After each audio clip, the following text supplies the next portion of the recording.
दूसरे विश्व युद्ध की विभीषिका बढ़ती जा रही थी। हिटलर ने यूरोप जीतने के बाद रूस पर हमला कर दिया। दूसरी ओर जापान ने अमेरिका के पर्ल हार्बर पर हमला किया। इससे युद्ध सच्चे अर्थों में विश्व युद्ध में बदल गया।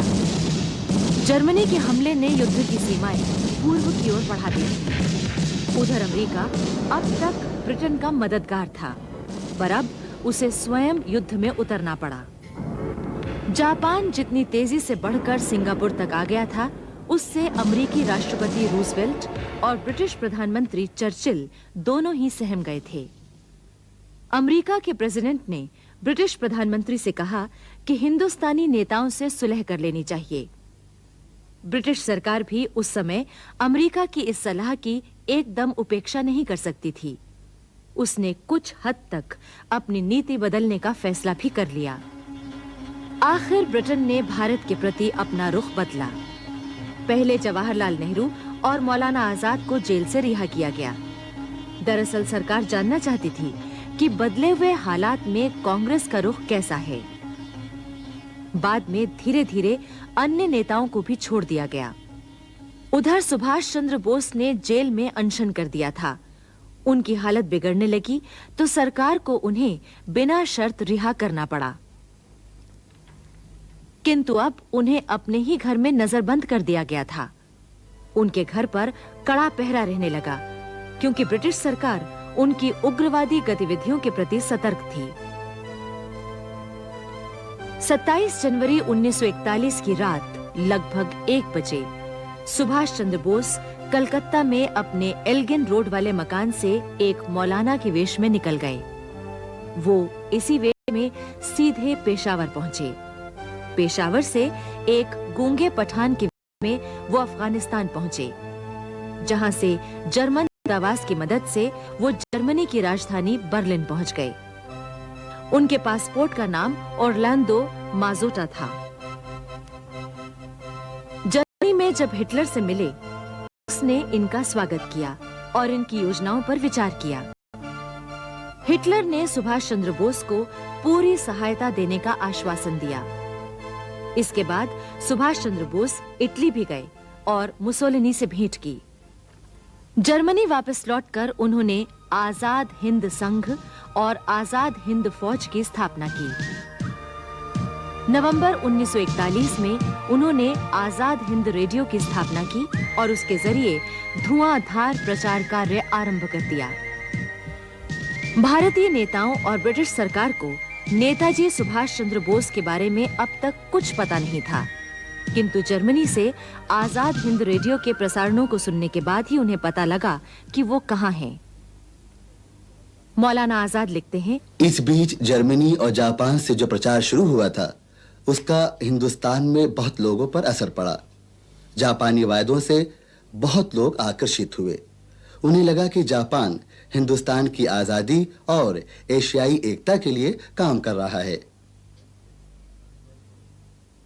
मौलाना आजाद ने सुभाष चंद्र बोस के विदेश चले जाने पर महात्मा गांधी की प्रतिक्रिया के बारे में भी लिखा है। उनका कहना है कि मैंने ये भी पाया कि सुभाष चंद्र बोस के रहस्यमय तरीके से जर्मनी चले जाने का गांधी जी के मन पर बड़ा भारी असर पड़ा है। पहले बोस के कई काम उन्हें पसंद नहीं आए थे, पर अब तो मुझे उनका दृष्टिकोण बदला हुआ लगा। उनकी कई बातों से मुझे लगा कि सुभाष चंद्र बोस ने हिंदुस्तान से निकल जाने में जिस साहस और चतुराई का परिचय दिया, उसके प्रति उनके मन में प्रशंसा का भाव था। सुभाष चंद्र बोस के लिए इस प्रशंसा भाव ने अनजाने ही समूची युद्ध स्थिति के प्रति उनके दृष्टिकोण को प्रभावित किया था। उधर जापान में रास बिहारी बोस प्रवासी भारतीयों को संगठित कर चुके थे। दक्षिण पूर्व एशिया में Indian independence league, Azad Hind संघ की स्थापना हो चुकी थी और स्वयं रास बिहारी उसके अध्यक्ष थे। सिंगापुर विजय के बाद कैप्टन मोहन सिंह के नेतृत्व में आजाद हिंद फौज की स्थापना हुई और भारतीय युद्धबंदियों को उन्हें सौंप दिया गया।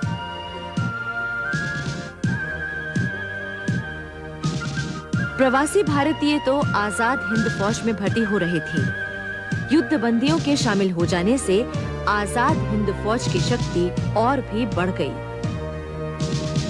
इसके बाद बैंकॉक में आजाद हिंद संघ का सम्मेलन हुआ, जिसकी अध्यक्षता रास बिहारी बोस ने की। इस सम्मेलन में आजाद हिंद फौज की स्थापना को विधिवत रूप दिया गया। इसी सम्मेलन में विधिवत एक प्रस्ताव भी पास किया गया। उसमें कहा गया, ये सम्मेलन सुभाष चंद्र बोस से निवेदन करता है कि कृपावंत होकर पूर्व एशिया आगमन करें। ये सम्मेलन जापान की शाही सरकार से भी निवेदन करता है कि वे सुभाष चंद्र बोस से सुरक्षित आगमन के लिए अनुमति तथा आवश्यक सुविधाएं जुटाने के लिए जर्मन सरकार पर अपने प्रभाव का उपयोग करें।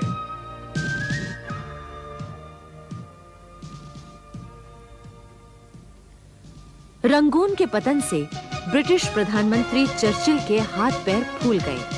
उसने तत्काल घोषणा की कि ब्रिटिश सरकार कांग्रेस का सहयोग प्राप्त करने को तैयार है। वो भारत की राजनीतिक और वैधानिक रुकावटों को दूर करने के लिए सर स्टैफोर्ड क्रिप्स को भारत भेज रहे हैं। सर स्टैफोर्ड क्रिप्स ब्रिटेन में युद्धकालीन मंत्रिमंडल के सदस्य थे। उन्हें भारत के शुभचिंतकों में समझा जाता था और ऐसा विचार था कि भारत की आजादी के प्रति उनकी पूरी सद्भावनाएं हैं। सर स्टैफोर्ड क्रिप्स 22 मार्च 1942 को भारत पहुंचे और 20 दिनों तक उन्होंने भारतीय नेताओं से बातचीत की। वो समाजवादी थे और भारत के कई बड़े राष्ट्रवादी नेताओं से उनकी दोस्ती थी। इसलिए भारतीय जनता को आशा बंधी कि क्रिप्स के आने से समस्याओं के अच्छे समाधान प्राप्त होंगे। किंतु गांधी जी ने क्रिप्स के विचारों सुझावों पर दूसरी ही प्रतिक्रिया व्यक्त की थी। उन्होंने कहा, क्रिप्स योजना ऐसे बैंक के पोस्टेड चेक के समान है जो फेल होने जा रहा है। गांधी जी ने क्रिप्स के साथ वार्ता में भाग लेने से पहले ही इनकार कर दिया था, लेकिन क्रिप्स ने गांधी जी से अपने पूर्व परिचय का इस्तेमाल किया और वार्ता में शामिल होने के लिए उन्हें मना भी लिया। क्रिप्स के सुझाव किसी को पसंद नहीं आए।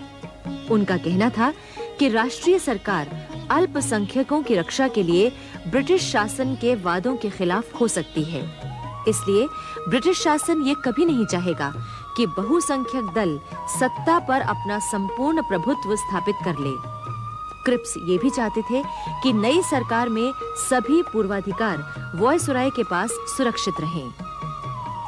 जवाहरलाल नेहरू ने इन प्रस्तावों को स्वीकार नहीं किया। उन्होंने कहा, मेरे पुराने मित्र क्रिप्स शैतान के वकील बनकर आए हैं और उनकी योजना को लागू करने का मतलब है देश के अनगिनत विभाजनों की संभावना के दरवाजे खोल दिए जाएं।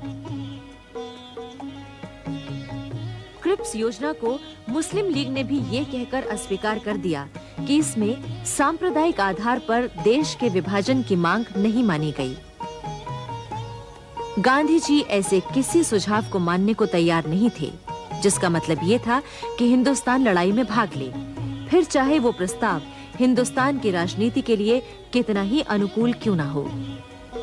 आखिर स्टैफोर्ड क्रिप्स के प्रस्ताव सभी ने नामंजूर कर दिए और उन्हें असफल होकर वापस जाना पड़ा। मौलाना आजाद ने कांग्रेस अध्यक्ष की हैसियत से घोषणा की कि ऐसा लगता है कि ब्रिटिश सरकार भारत की ठीक-ठीक रक्षा नहीं करना चाहती है। उसे बस इसी बात का फिक्र है कि साम्राज्य कायम रहे। उधर बर्लिन रेडियो से सुभाष चंद्र बोस के प्रसारण जनता में नई चेतना जगा रहे थे। भारतीय जनता अब यही चाहती थी कि युद्ध में अंग्रेजों की कोई मदद न की जाए। सुभाष चंद्र बोस अपने प्रसारणों में कह रहे थे, हमें युद्ध की स्थिति से लाभ उठाकर देश की स्वाधीनता जल्दी ही प्राप्त करनी चाहिए। इस काम में ब्रिटेन के शत्रुओं से मदद लेना कोई बुरी बात नहीं है। इस समय तक गांधी जी के विचारों में भी उग्रता आने लगी थी। वो कहने लगे थे कि भारत में ब्रिटिश साम्राज्य को तुरंत समाप्त होना चाहिए। ब्रिटिश सरकार के वादों से उनका विश्वास उठ चुका था। क्रिप्स मिशन की असफलता से सारे देश में निराशा और क्रोध की लहर दौड़ गई थी। जनता भी ये चाहती थी कि अंग्रेजों को भारत से चले जाने के लिए मजबूर किया जाना चाहिए। ताकि भारत अपनी समस्याएं स्वयं सुलझा सके और अपनी रक्षा स्वयं कर सके। 29 अप्रैल से 2 मई तक इलाहाबाद में कांग्रेस महासमिति की बैठक हुई। इसमें गांधी जी ने तो भाग नहीं लिया, पर उनका मसौदा मीरा बहन ने पढ़कर सुनाया था। इस बैठक में एक संक्षिप्त प्रस्ताव पास किया गया। उसमें कहा गया, भारत अपनी शक्ति से स्वतंत्रता प्राप्त करेगा और उसी तरह उसे बनाए भी रखेगा। न केवल भारत के हित में, बल्कि ब्रिटेन की सुरक्षा और विश्व शांति तथा स्वतंत्रता के लिए यह जरूरी है कि ब्रिटेन भारत पर से अपना कब्जा हटा ले। गांधी जी ने दृढ़ निश्चय कर लिया था कि अब वो समय आ चुका है जिसकी उन्हें प्रतीक्षा थी। वो अब युद्ध का नेतृत्व करने को तैयार थे। जिन लोगों ने उस समय गांधी जी को शांत रहने का सुझाव दिया, उनसे गांधी जी ने स्पष्ट कह दिया, यदि मैं आपकी बात मान लूं, तो मुझे अपने अंदर की आवाज को दबा देना होगा। मेरी अंतरात्मा कहती है कि मुझे अकेले ही संसार से लोहा लेना पड़ेगा। उनका ये अटूट विश्वास था कि इस बार जो लड़ाई होगी वो व्यक्तिगत स्तर से नहीं, सामूहिक रूप से होगी। ये खुली चुनौती थी। गांधी जी के इन विचारों को सुनकर सारा संसार आश्चर्यचकित रह गया था। तब कांग्रेस कमेटी ने जो प्रस्ताव पारित करके सारे देश में प्रचारित किया, वो भी अत्यंत महत्वपूर्ण था। प्रस्ताव में कहा गया था, ये कमेटी भारत की स्वाधीनता के अटल अधिकार का समर्थन करने के उद्देश्य से अहिंसात्मक प्रणाली से और देशव्यापी पैमाने पर विशाल संघर्ष चालू करने की स्वीकृति देती है, जिससे देश में गत 22 वर्षों के शांतिपूर्ण संग्राम में संचित की गई समस्त अहिंसात्मक शक्ति का उपयोग हो सके। ये संग्राम गांधी जी के नेतृत्व में होगा। ये कमेटी उनसे प्रस्तावित कार्रवाइयों में राष्ट्र का नेतृत्व करने की प्रार्थना करती है।